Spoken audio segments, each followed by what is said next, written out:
ونسلم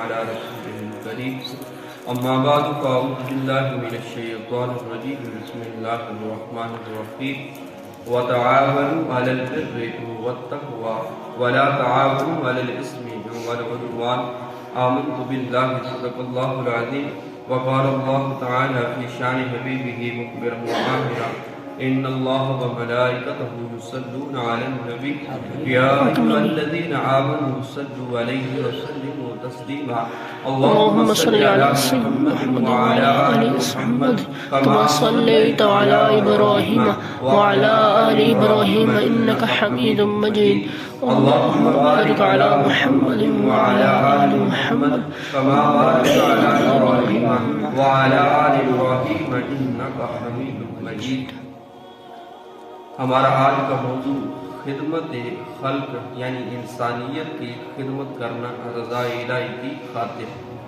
اللہ رب العزت نے قرآن مجید فرقان حمید کے اندر ارشاد فرمایا وَتَعَاوَنُوا عَلَى الْبِرِّ وَالتَّقْوَى، ایک دوسرے کی مدد کرو نیکی اور تقوی کے کاموں میں۔ ایک فرد کی زندگی، ایک انسان کی زندگی کے دو پہلو ہوتے ہیں۔ ایک پہلو سے وہ اپنے خالق سے جڑا ہوتا ہے اور دوسرے پہلو سے وہ مخلوق خداوندی سے جڑا ہوتا ہے۔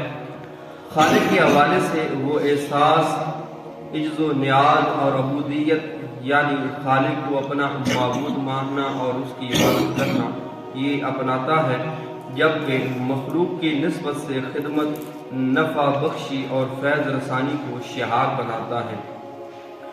مخلوق اللہ کا کنبہ ہے جس سے حسن سلوک دنیاوی اور اخروی فلاح کی ضمانت ہے، یعنی دنیاوی اور آخروی کامیابی کی ضمانت ہے۔ اگر بندہ یہ کام انجام دے تو اللہ رب العزت کی ذات اسے دنیاوی زندگی میں بھی کامیاب ٹھہرائے گا اور آخرت کے میدان میں بھی اللہ رب العزت کی ذات اسے کامیاب ٹھہرائے گی۔ خدمت خلق کے حوالے سے آپ صلی اللہ علیہ وسلم کی مکی اور بالخصوص مدنی زندگی ہمارے لیے بہترین نمونہ ہے۔ اگر آپ صلی اللہ علیہ وسلم کی زندگی کو دیکھا جائے تو آپ صلی اللہ علیہ وسلم کی پوری زندگی ہی خدمت خلق کے حوالے سے ہمارے لیے بہترین نمونہ ہے۔ معاشرے کے یتیموں، بے کسوں، بیواؤں، مجبور افراد کی داد رسی آپ صلی اللہ علیہ وسلم کا شیوا تھی۔ اللہ نے مخلوق کی خدمت کو خالق کی خدمت قرار دیا، یعنی اپنی خدمت ہی قرار دیا۔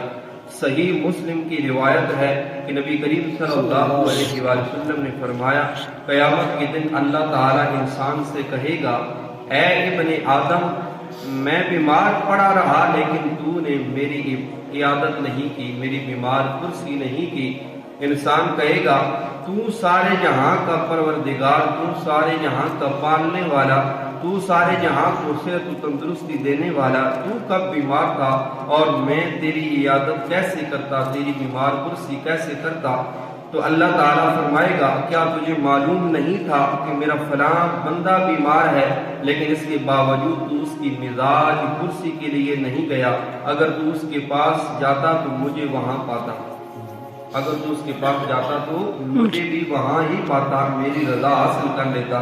پھر اللہ تعالیٰ فرمائے گا اے ابن آدم، میں نے تجھ سے کھانا مانگا لیکن تو نے کھانا نہیں دیا۔ انسان عرض کرے گا اے رب العالمین، اے تمام جہانوں کو رزق عطا فرمانے والے، تو کب بھوکا تھا اور میں تجھے کیسے کھانا کھلاتا؟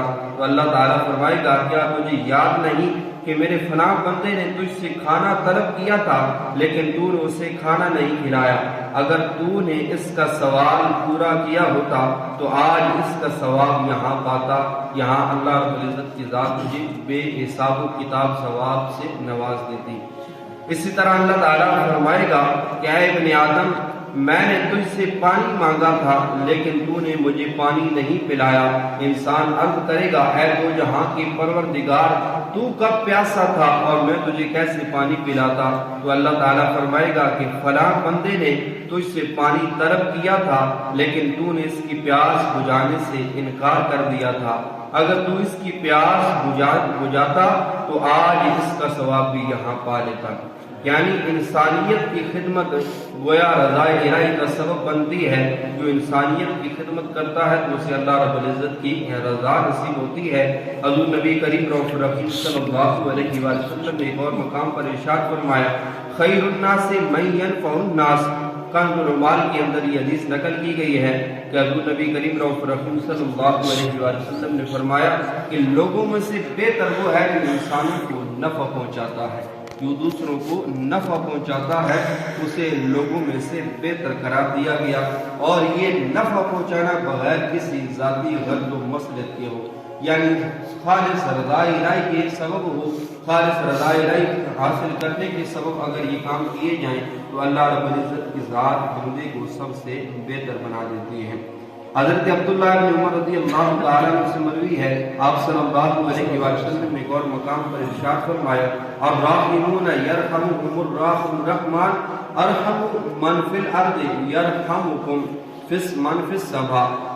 رحم کرنے والوں پر رحمان بھی رحم فرماتا ہے، یعنی جو دنیا میں کسی پر رحم فرماتا ہے تو اس پر پھر رحمان یعنی اللہ تعالیٰ کی ذات بھی رحم فرماتی ہے۔ اس لیے آگے فرمایا کہ تم زمین والوں پر رحم کرو، تم پر آسمان والا رحم فرمائے گا۔ تم زمین والوں کے لیے وسعت پیدا کرو گے، جب تم زمین والوں کے لیے شفقت پیدا کرو گے، جب تم زمین والوں کے لیے نرمی پیدا کرو گے تو اللہ رب العزت کی ذات تم پر رحم فرمائے گی، تم پر شفقتیں فرمائے گی، تم پر مہربانیاں فرمائے گی۔ حضور نبی کریم رؤوف رحیم صلی اللہ علیہ وسلم نے ایک اور مقام پر ارشاد فرمایا، قال النبی صلی اللہ علیہ وسلم واللہ فی عون العبد ما کان العبد فی عون اخیہ۔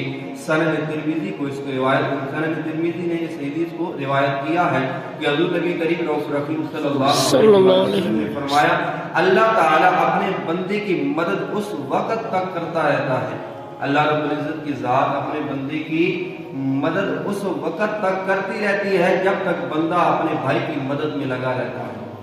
یعنی دنیا میں اگر کوئی اپنے بھائی کی مدد کر رہا ہے تو جب تک وہ اپنے بھائی کی مدد کرتا رہے گا اللہ رب العزت کی ذات اس کی مدد میں لگی رہے گی، اس کے درجات بلند فرماتی رہے گی اور دنیا کے اندر اس کے لیے آسانیاں پیدا فرماتی رہے گی۔ حضور نبی کریم رؤوف رحیم صلی اللہ علیہ وسلم نے ارشاد فرمایا کہ مسلمان کا بھائی ہے، مسلمان کا بھائی ہے، نہ اس پر ظلم کرتا ہے اور نہ اس سے کنارہ کرتا ہے۔ جو آدمی اپنے بھائی کو کوئی مسئلہ حل کرتا ہے اللہ تعالیٰ اس کی بھی حاجت پوری کر دیتا ہے۔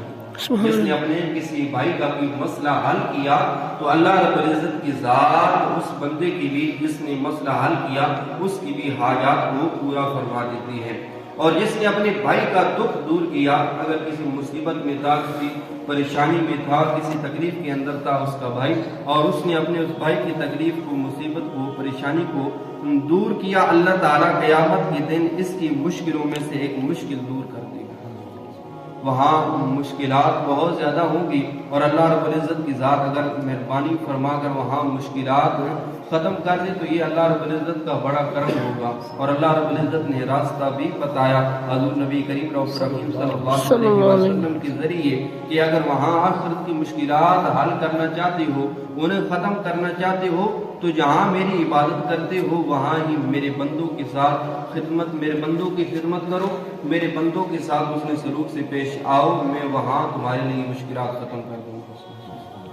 امام سیوطی نے جامع الصغیر میں آپ صلی اللہ علیہ وسلم کا یہ فرمان نقل کیا کہ نبی کریم صلی اللہ علیہ وسلم نے فرمایا کہ جس نے مشکلات میں گھرے شخص کی مدد کی تو اللہ تعالیٰ اس کے نامہ اعمال میں مغفرت کے ساتھ 73 نیکیاں لکھے گا، اور ان میں سے ایک بدلہ یہ ہے کہ اس کے تمام کام ہو جائیں گے اور 72 درجات قیامت کے دن ملیں گے۔